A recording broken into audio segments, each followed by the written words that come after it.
Welcome back to yet another lecture on literary theory, and today the topic of our discussion will be postcolonialism. As we discussed in our previous lecture, the postmodern condition is marked by the delegitimization of a single grand narrative and the foregrounding in its place of little narratives or pathiracy.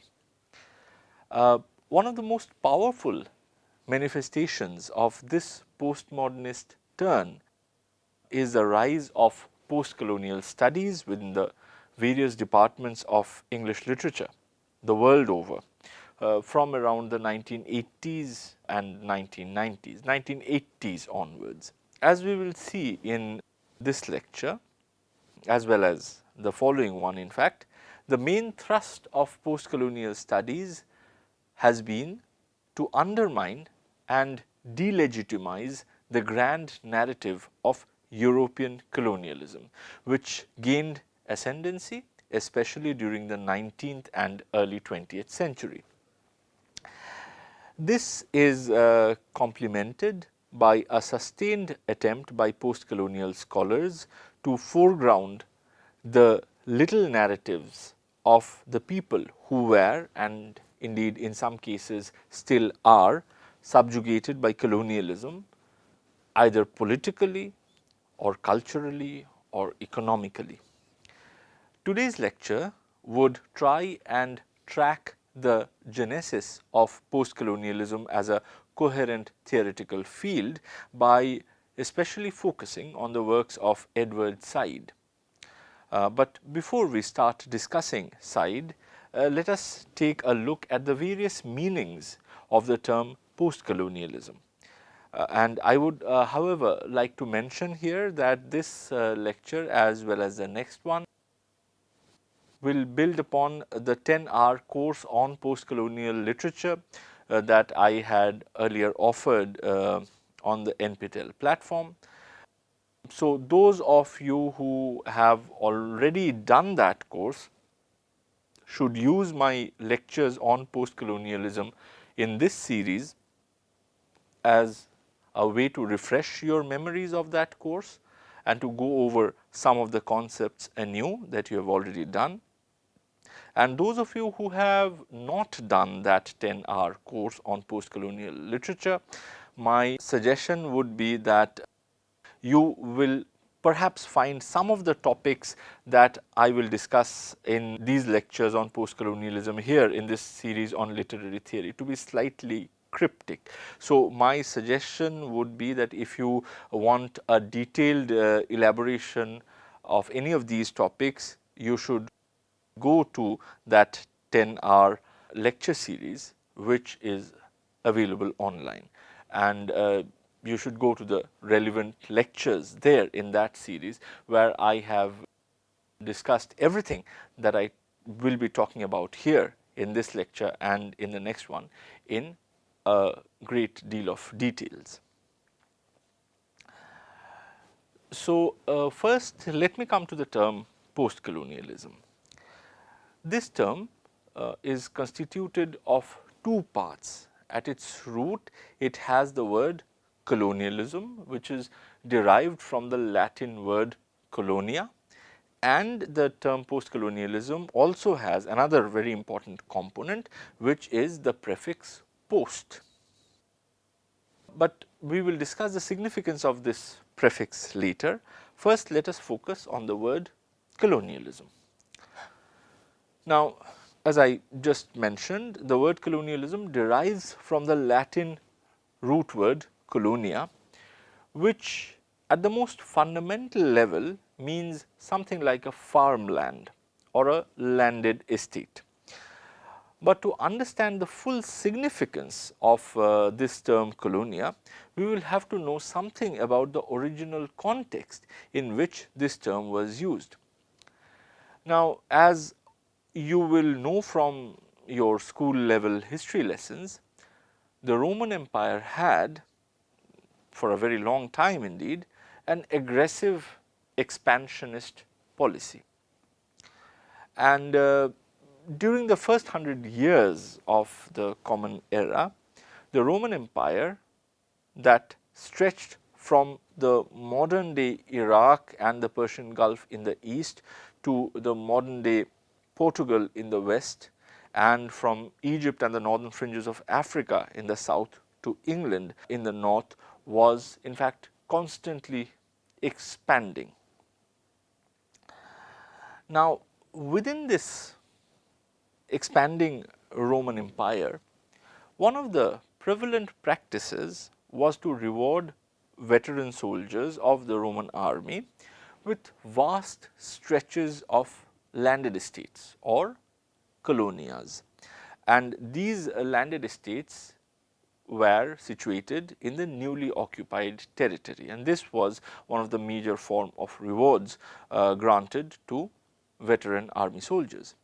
Now, the soldiers who would go and settle in these landed estates would retain their Roman citizenship, and in return they were expected to protect the Roman interests in the newly occupied territories and keep the native inhabitants of those lands under subjugation. So, colony, which is the modern derivative of the term colonia, and from which we ultimately derive the term colonialism, retains two very important aspects of the ancient Roman practice that I have just discussed with you. The first aspect is that a modern colony, like the ancient colonia, is established through a process of violent subjugation. And the second aspect which modern colonialism shares with the Roman practice of establishing colonias is that it involves a relationship between two different territories, between what is called the metropolis and the periphery. And these are important terms within the field of postcolonial studies. So, what is a metropolis? Well, a metropolis literally translates into a mother city or a mother country, and in the context of Roman colonia, for instance, the metropolis was Rome, which was at the center of the Roman Empire and to which all Roman citizens were affiliated. The occupied territory, on the other hand, in which there were those colonias, were periphery to the mother country or the metropolis. So, if we are talking about the Roman Empire, Rome is the metropolis, and a place like Britain, for instance, which was a Roman colony at one point in history, was the periphery within this scheme of things. And if we apply this model to understand more recent forms of colonialism, like for instance the British colonialism of the 19th century, then Britain would be the metropolis, the country which is at the center of this colonial empire, and a place like India, for instance, or a place like Nigeria, they would be peripheries of this metropolis, this mother country.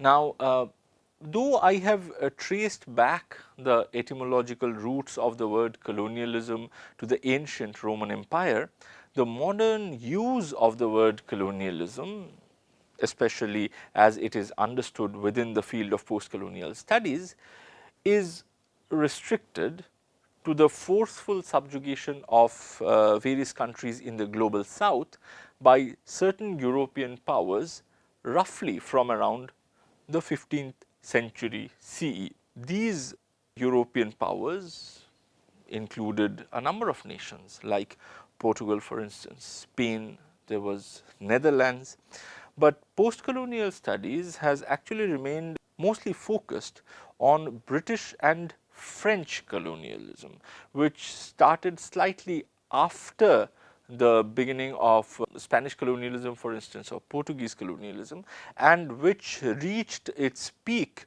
around the 19th and early 20th century. And during this period of time, the metropolis of Britain and France was connected to vast stretches of Africa and Asia, which served as their colonial periphery.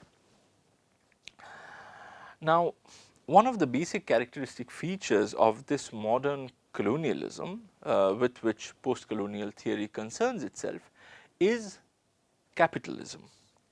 And to understand this crucial link between capitalism and colonialism, let us begin by briefly looking at how capitalism functions. Capitalism is perhaps most simply defined as the process of investing money or capital to make more money in the form of profit. And the West had been moving from the feudal mode of economy to this new capitalist mode of economy from around the 14th and 15th century onwards, when mercantilism, long distance trade started flourishing. However, the phase of capitalism that is most integrally associated with the kind of colonialism that we are focusing on is the industrial phase of capitalism really. And this phase started to gain momentum from say the late 18th and early 19th century, when the effects of the industrial revolution gradually started setting in. And this industrial revolution, which had its origin in England, allowed the Western countries to produce far in excess of their consumption, which means that the mechanization of the production process led to a huge accumulation of surplus products, which during the 19th and early 20th century became a source of great wealth for Western European countries like Britain, for instance, or France. But though I have talked about increase in wealth and profit through the excess production, if you look at the phenomenon of increasing production within the capitalist system carefully, you will see that on the surface it is actually associated not with an increase in profit, but with a decrease in profit on the surface apparently. Let me explain this by putting forward an example. Let us take the instance of shirt production, for instance. Now, let us say that to begin with, I only have enough resources to produce clothes for my own self, which I do along with my family entirely for our own personal consumption, for our personal use. Now, let us say that industrial revolution happens, and with the advent of mechanized power looms, I suddenly become able to produce shirts in far greater numbers than I require for my own self and my own family. So, what do? I use this excess production to sell in the market and earn myself profit, right. This is how capitalism starts working. Now, let us say that I sell in the market each shirt that I have made for a certain amount of money, and I make a profit of rupees 100 from each shirt. Now, in the market, I am not the only seller. There are other sellers of shirts as well, and some of these sellers, in order to cut me out of the business and to win all the customers for themselves, reduce their profit per shirt to rupees 50, let us say. Now, in order to stay afloat in the business and to win back the customers, I will then have to reduce my profit margin even further, right. I will probably, let us say, I will have to reduce it down to rupees 25, which will in turn elicit a similar response from my rivals. So, in a free market, as you can see here, we are confronted with a race to the bottom as far as profit is concerned.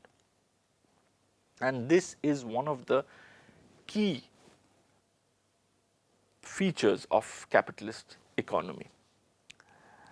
Now, if I am confronted with such a situation, I can remedy this phenomenon of constantly falling profits in two different ways.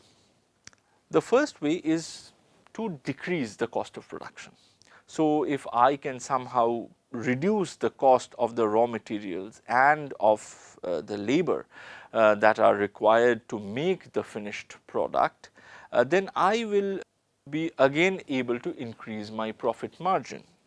This is because profit margin is basically the difference between the market price of a commodity and its cost of production. So, if my ultimate price of the shirt, the price in which I am able to sell the shirt in the market reduces, I can still hold on to the profit margin by reducing the cost of labor input and the cost of raw materials. This is one way in which I can hold on to the profit, but there is also another way, and that deals with increase of my market share. So, let us say that because of intense competition with my rivals, I have had to cut down the profit margin on my shirt from rupees 100 to rupee 1. Now, I can still make 100 rupees profit if in place of selling one shirt, I sell 100 shirts. So, for each shirt that I was selling earlier, if I manage to increase it to 100 shirts in the changed scenario, then I will still be able to earn a profit of 100 rupees, right, by increasing the market share. So, in other words, even if my profit margins go down 100 times, I can still go on earning the same amount of profit if I am able to increase my market share 100 times. Indeed, I can even increase my profit in spite of falling profit margin if I manage to expand the market share of my product at a rate that is faster than the rate in which my profit margin is falling. And here is precisely where colonialism comes into the equation. The industrialized European countries colonized vast areas of the global south to use their territorial resources to produce cheap raw materials like cotton, for instance, like rubber, and these were used in the industrial production of Europe. And the subjugated population of the colonies were also used as cheap labor power, which helped the European colonial metropolis to reduce their cost of production even further. But apart from reducing the cost of production, the colonies also helped European profit making in another very different way, which was by providing a captive market.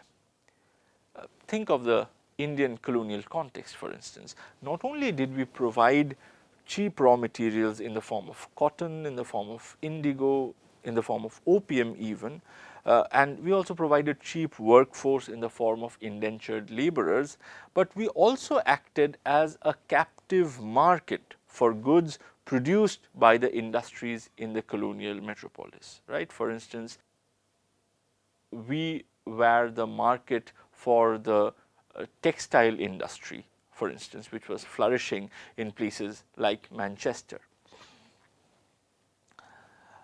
This connection between industrial capitalism and European colonialism explains why, with the progress of the former, that is industrial capitalism, during the 19th and early 20th century, the latter, that is European colonialism, also reached its peak. Indeed, the whole continent of Africa was neatly parcelled out as colonies between all the major European powers, precisely to provide them with the needs for their growth in profit. It was in fact meant to prevent a full scale war between the Western industrialized nations, who were all scouting at that point in time for cheap raw materials and cheap labor for their factories. And they were also looking, of course, for captive markets for their industrial products. Indeed, a race to colonize and to exploit the resources of Africa, which for the 19th century West had remained the only major unmapped territory in the face of this earth, was already underway by the early 1880s. Belgium, in fact, was one of the first European powers to move in and to occupy large parts of the Congo basin to procure the important raw materials of rubber, and ivory was also very important. This had set in motion what is known as quote unquote the scramble for Africa, in which all the major European industrialized nations participated. In the winter of 1884-1885, the German Chancellor Otto von Bismarck, he sought to settle the matter of colonizing Africa amicably between the European powers by holding a conference in Berlin. And as a direct consequence of this notorious conference, the whole of Africa, except Ethiopia, Liberia and some parts of modern day Somalia, was parceled off as colonies and was shared between the major European powers. And what is especially ironic here is that in that infamous Berlin conference, which was to decide the fate of an entire continent for decades, there was not a single African present. To understand more about this connection between capitalism and European colonial expansion, especially from within the African context, I would recommend that you read the book titled African Perspectives on Colonialism, which is written by the Ghanaian historian Albert Aduboahen. It's a thin book, a manageable book, and it's wonderfully thought-provoking as well as informative. So, this is a good book to read. So, now that we have more or less a working idea of what colonialism means, especially within the context of post-colonial studies, let us turn to the prefix post and its significance. Now, usually when the prefix post is added to any word, it is added before any word, it signifies something that happens after the event or the time period that is suggested by the main word to which it has been attached as a prefix. So, for instance, if I ask you to meet me post lunch on a certain date, you will understand that our meeting will happen on that date after lunch. Similarly, if I say that I have attended a post midnight church service, for instance, it will mean that I have attended a church service which was held after the midnight hour. So, according to this logic, when we attach the prefix post to the word colonialism, it should refer to things political, cultural, economic, social and so on that take place after colonialism, right.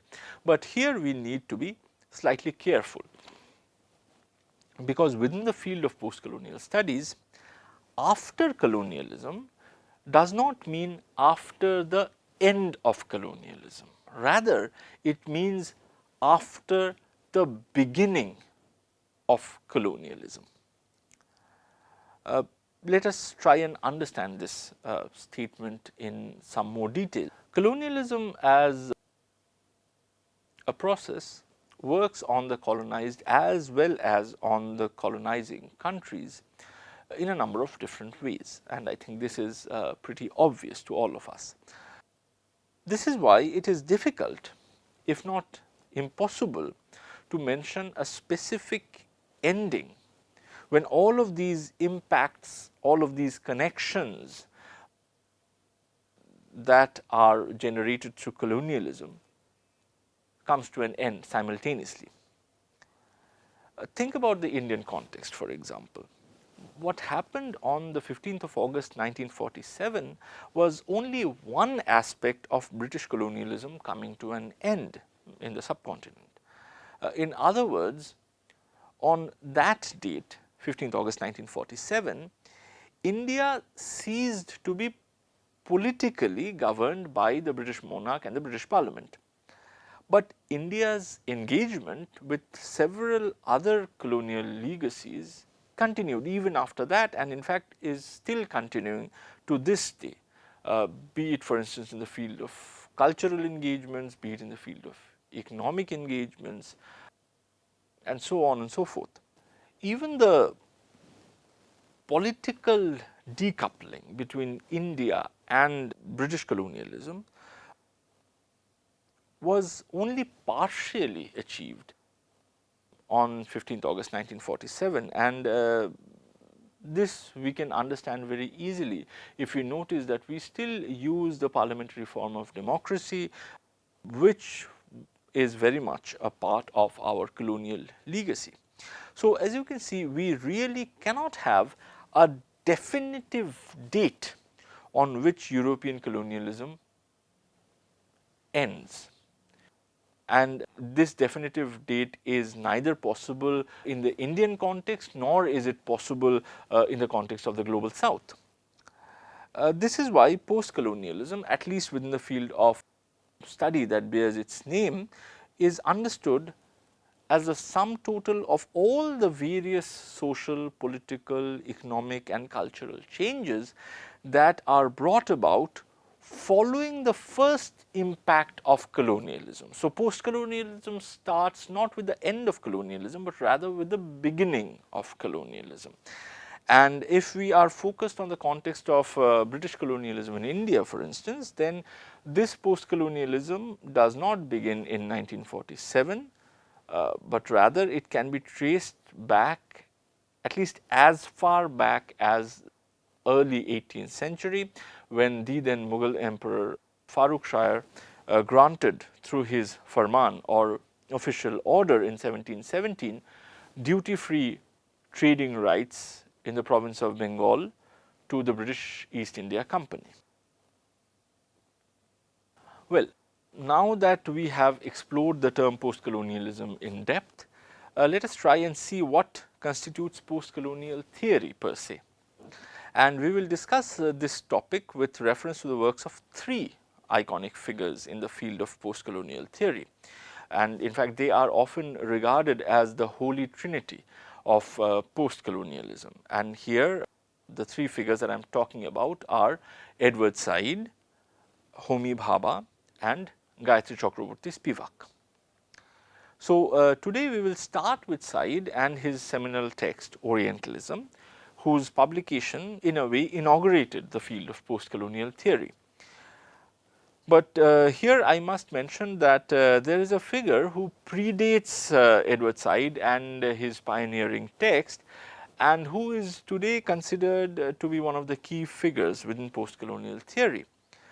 He is the psychiatrist, philosopher and cultural theorist from the Caribbean island of Martinique, Frantz Fanon, whose dates are 1925 and 1961, and whose texts Black Skin, White Masks and The Wretched of the Earth, they today enjoy canonical status within the field of post-colonial studies. And indeed, his theory that colonialism, even when it seems to end formally, like for instance as it did in India in 15th of August 1947, actually continues surreptitiously in the global south through the imposition of a neo-colonial order. by the indigenous middle class leaders. And this theory plays a significant role in how postcolonial studies approach the question of colonialism, they approach the question of independence, nationalism, freedom movement, etc., etc. But Fanon was only appropriated by the postcolonial scholars once the field was established following the 1978 publication of Edward Said's Orientalism. So, it is to Said and to Orientalism that we will have to turn in order to understand the genesis of the field of postcolonial theory. Edward Said was born in British occupied Palestine in 1935 and he died in America in 2003. Said did his doctorate on Joseph Conrad from the University of Harvard, and he subsequently became a professor at the Columbia University, where he taught till the last year of his life. During his career, Said wore a number of hats, including that of a scholar of comparative literature. He used to teach comparative literature in Columbia University, but he was also a music critic, he was a public intellectual, he was known for his advocacy of the Palestinian cause. But his most lasting academic contribution is perhaps his book Orientalism, where he explored how the European colonialism of the Orient or the East was not simply a matter of military subjugation, military occupation. It also involved the creation and the proliferation of a peculiar kind of discourse that legitimized the colonial subjugation of the East by the West.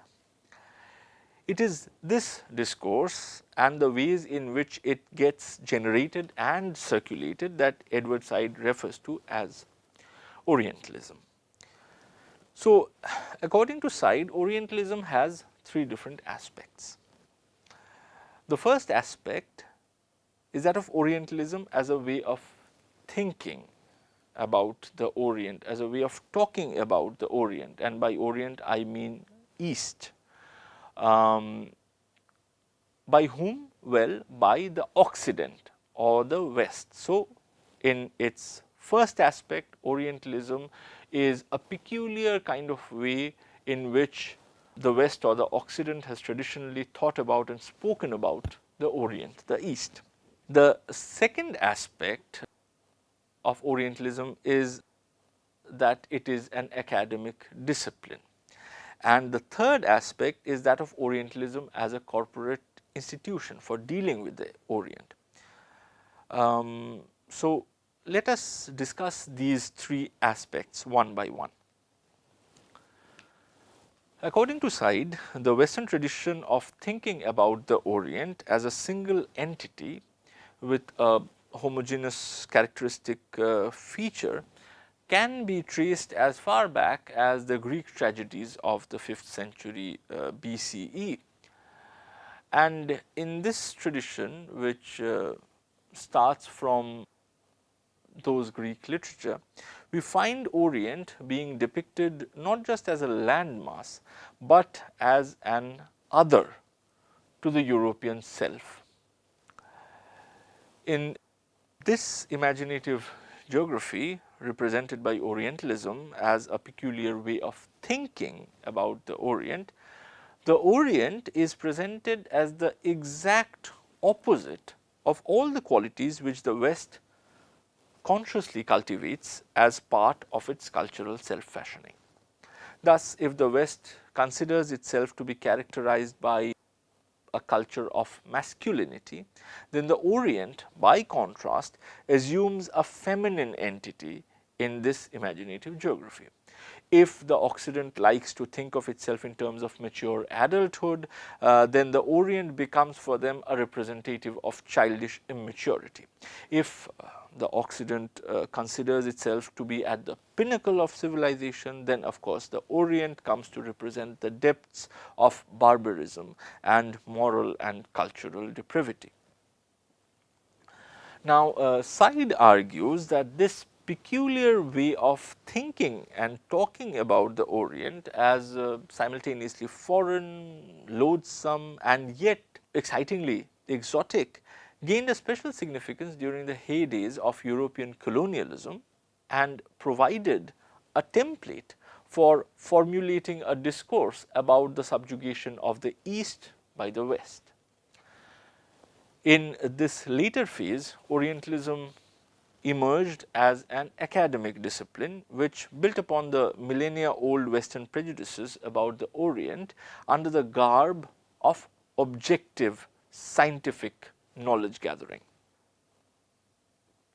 So, now let us come to this idea of Orientalism as an academic discipline, which according to Said began from around the late 18th century, and which represents the second major aspect of what constitutes Orientalism.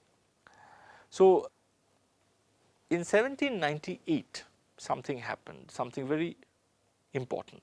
What was that? Napoleon Bonaparte of France led an armed invasion to Egypt.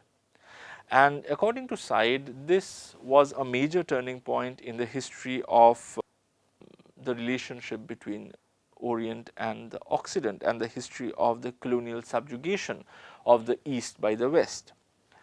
And this is because Napoleon in his invasion was not only accompanied by soldiers, but also by an army of scholars and scientists who would transform the occupied territory in a field of academic inquiry and systematic knowledge gathering. This would in fact lead to the production of a multi-volume encyclopedia of Egypt called Description de l'Égypte, which would meticulously describe the geography, the history, the flora, the fauna, the people of Egypt. And though the perspective would be Western and would indeed be underlined by those millennia old prejudices that I have just talked about, the encyclopedia was presented as an exercise in scientific knowledge gathering, written from an apparently Archimedean vantage point of objectivity. Such quote unquote scientific knowledge gathering about the subjugated territory and its people can in fact be observed as a major characteristic feature in almost all of European colonialism of the East, and we can also for instance see it in the context of British colonialism in India. Thus, we have figures like Warren Hastings, who was the first Governor General of British India, or colonial officers like William Jones, for instance, H.T. Colebrook, Nathaniel Halhed, all of them, and they during the late 18th and early 19th century researched, compiled and published voluminously on various aspects related India. So, just like the scholars and savants who accompanied Napoleon Bonaparte to Egypt were transforming Egypt from a landmass to a site of academic inquiry, a site of Western academic inquiry to be precise, these people were also doing the same with India. And the most famous examples of their scholarship was of course in the field of Sanskrit studies and the study of ancient Indian scriptures, but they also published academic monographs and papers on subjects as diverse as Indian law, Indian literature, astrology, Indian flora and fauna, Indian history, etc. The products of such systematic knowledge gathering about the subjugated population, about their society and their land in the form of various academic publications were given pride of place in the libraries of the West. and soon the study of Orient generated such full-fledged academic disciplines like Egyptology, for instance, or Indology. Indeed, this growing accumulation of academic publications about the East in the libraries and learned institutions of the West soon came to represent the most, if not the only, authentic way of knowing the Orient.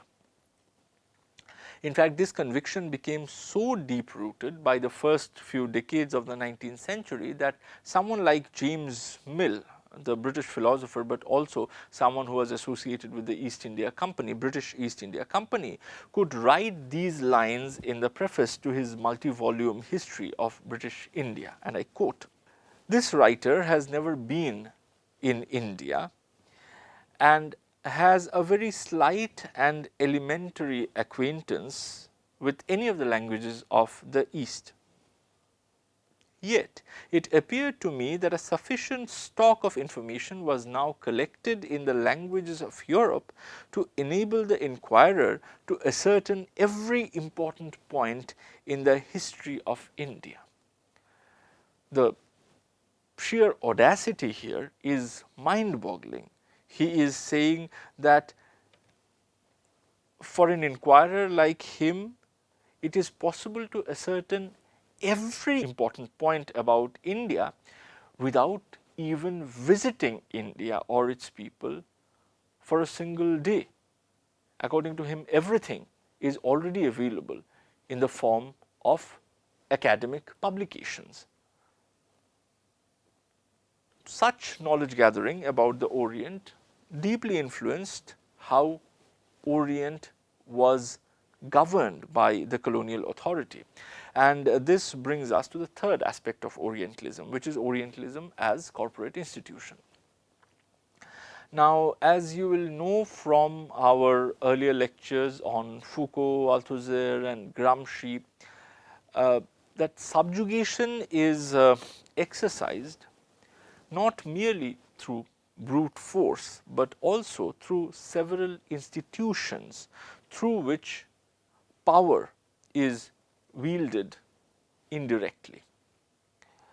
This cluster of institutions through which the Orient was controlled systematically, and I am quoting from Orientalism here, by making statements about it, authorizing views of it, describing it, by teaching it, settling it, ruling over it, is what is referred to by Said as the corporate institution of Orientalism.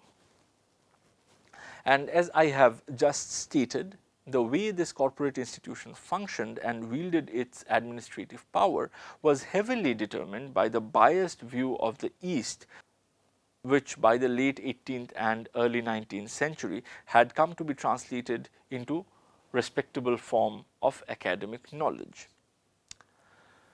Now, as students of literary studies, we need to keep in mind that this discourse about the Orient, underlined by the age-old prejudices of the Occident and ratified by their colonial institutions, also deeply influenced the way Orient was being conceptualized and written about by Western literatures, including celebrated authors like Lord Byron, for instance, Gerard de Nerval, Gustave Flaubert, Rudyard Kipling, and of course, Joseph Conrad, on whom Said wrote his doctoral thesis. Said, through his writings, offered an insight into how the discourse that framed the works of these canonical authors within the field of literature was characterized not only by a deep association with the process of colonial subjugation, but also with the old Occidental bias about the Orient. But Said's intervention into literary studies went very much beyond this insight. In fact, Said's main purpose was not simply to reveal this connection between literature and colonial discourse, but also to undermine it by revealing its internal fault lines. And to do this, Said developed a technique which is called the technique of contrapuntal reading. And what is contrapuntal reading? Well, it is a reading strategy which tries to read a text underscored by such colonial discourse like Orientalism by questioning some of its inherent assumptions which its author and its intended readers would have shared as axiomatic. So, for instance, a contrapuntal reading of a 19th century British novel set in the Orient would proceed by undermining the basic assumptions that the West, for instance, is civilizationally superior to the East, or that the former is somehow more masculine than the later, or that the Occident is more mature than the Orient. So, in other words, contrapuntal reading reads a text, approaches a text against the grain. And since Said, this reading strategy has actually come to occupy the center of post-colonial literary criticism. But I do not have a sufficient amount of time here to actually show you, illustrate to you how contrapuntal reading is done with reference to a particular text. But if you are interested to know more about it, I would suggest that you listen to my lectures on Joseph Conrad's novel Heart of Darkness in my other NPTEL course on post-colonial literature. So, with this we end our first lecture on post-colonialism. We will continue with our discussion on this topic in our next lecture, where we will especially focus on the works of Homi Bhabha and Gayatri Chakraborty Spivak. Thank you.